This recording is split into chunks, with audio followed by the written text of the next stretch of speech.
Eliana Plummer, also known to friends and family as Ellie, was born March 5th, 2021, and she was taken off life support on November 26, 2022. This would be one of the first interviews Cheyenne had with the police department, but it wouldn't be her last. In the days leading up to baby Eliana's injuries, there were several reports made concerning Cheyenne neglecting the 1-year-old child. One thing that I want to tell you that I want you to make sure that you understand is you are not being detained. You are not under arrest. Okay, you're free to leave at any time. Okay, we would appreciate your cooperation to obviously. I'm sure you're wanting to get to Indianapolis, and we would appreciate your cooperation to help us figure out what's going on and give us some details. Are you willing to do that for us? Yeah. Okay. All right.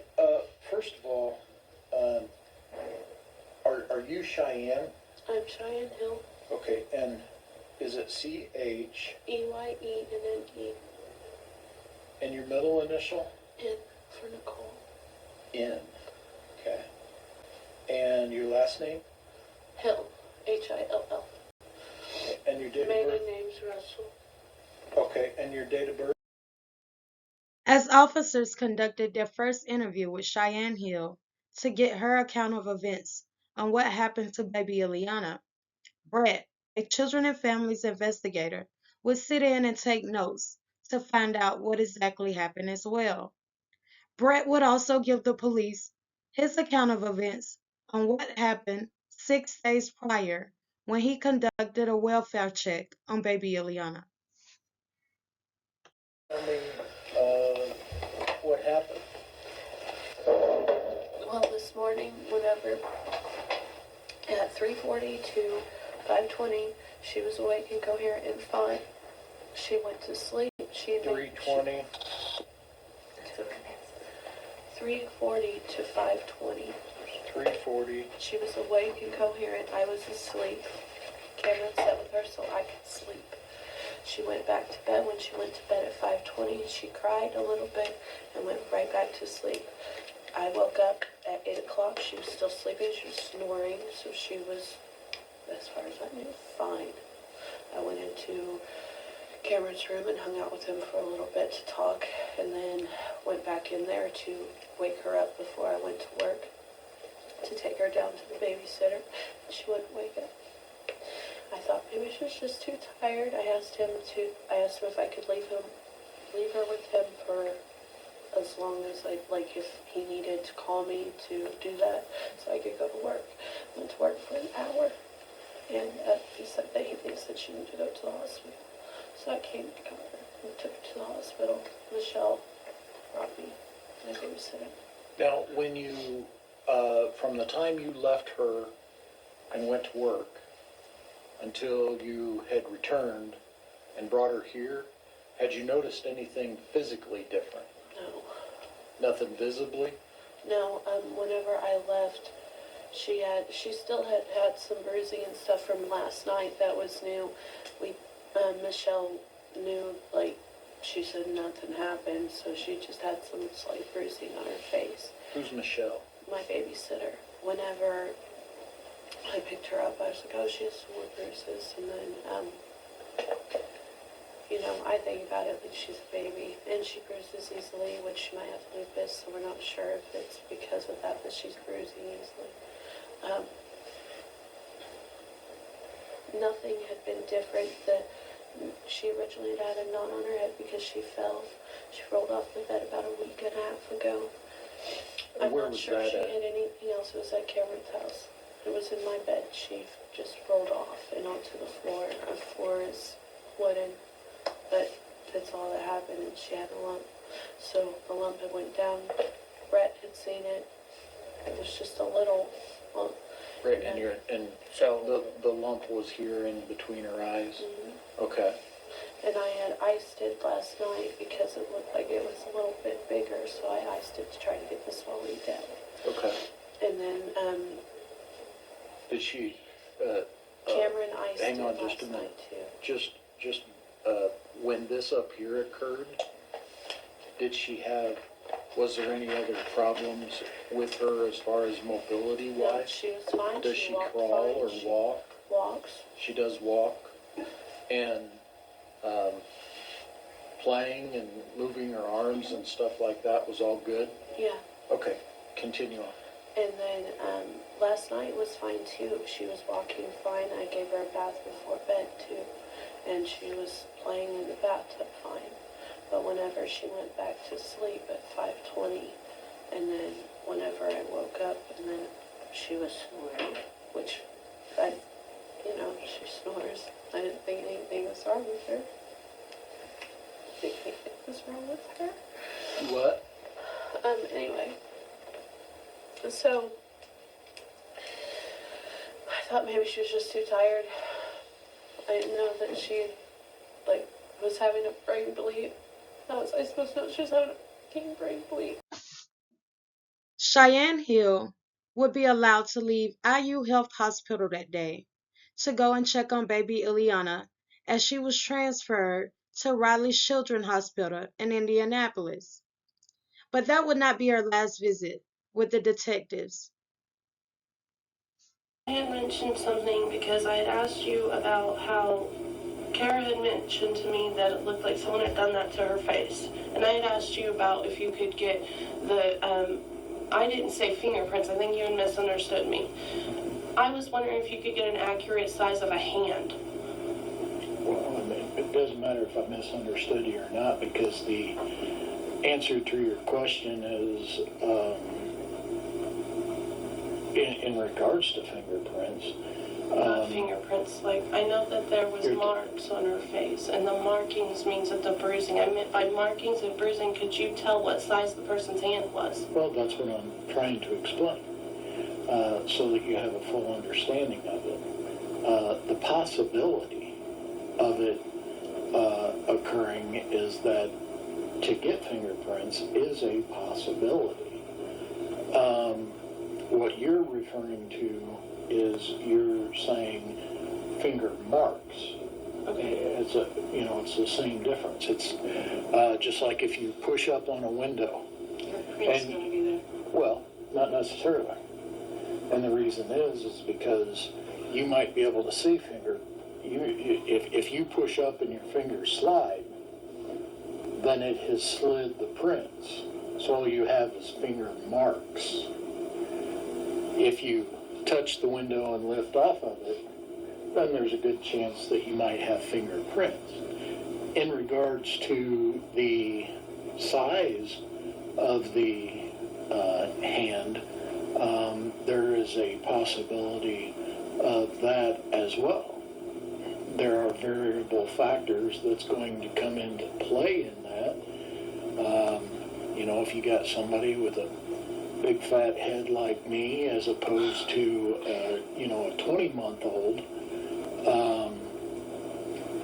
a smaller hand is going to fit better over a 20-month-old as opposed to a full-size overweight man.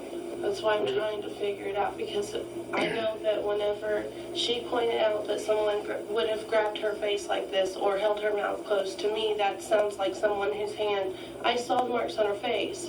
Mm-hmm. So someone's hand had to have been small enough to have been like this on her face. Or my hand would have been like this. But there's... So whose hand would have been small enough? Well, that's what I'm saying, Cheyenne, is that there are, the one thing that I said in there was that there are variables that's going to play into. When asked about injuries, Cheyenne would inform police Ileana fell off the bed days prior, resulting in a knot or bump on her head. Cheyenne would also tell the police that Ileana always had new bruises whenever she left the babysitter's house, but suggested that they were concerned about Illy having lupus and thought this was the reason she bruised so easily. Cheyenne would cry, pour her heart out, remain adamant that she was not the reason behind Ileana's blunt force trauma to the head.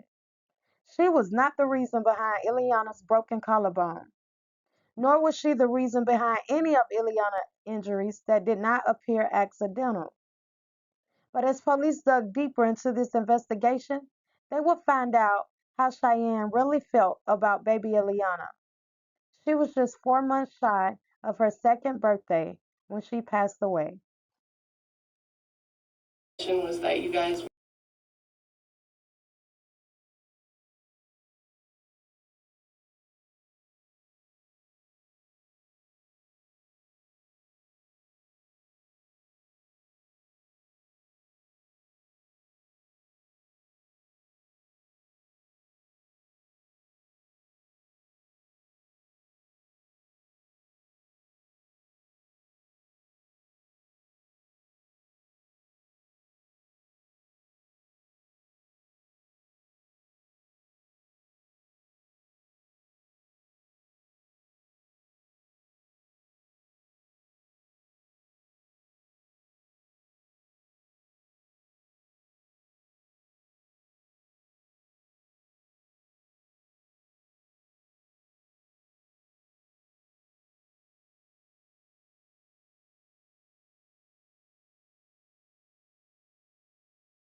Baby Ileana, she was a beautiful baby girl. Neighbors would try to get Ileana the help that she deserved. They were afraid that her mom may be on drugs from the constant smell of chemicals that reeked from their home, or worse, Ileana was being neglected. Ileana would not get the help that she needed or the help that she deserved. But police would find out that Cheyenne referred to Ileana as baby Jeffrey Dahmer. She referred to Ellie as evil. And when investigators asked her about these remarks, all Cheyenne could do was smile, as if it was a joke. Ileana died at the hands of her mom.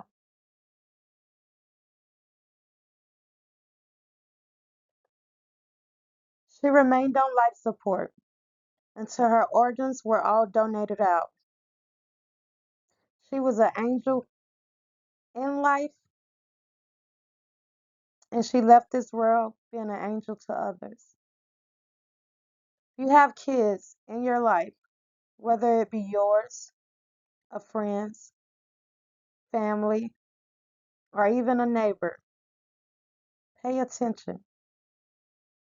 Pay attention to the signs. Be proactive in being a voice for those who don't have a voice of their own.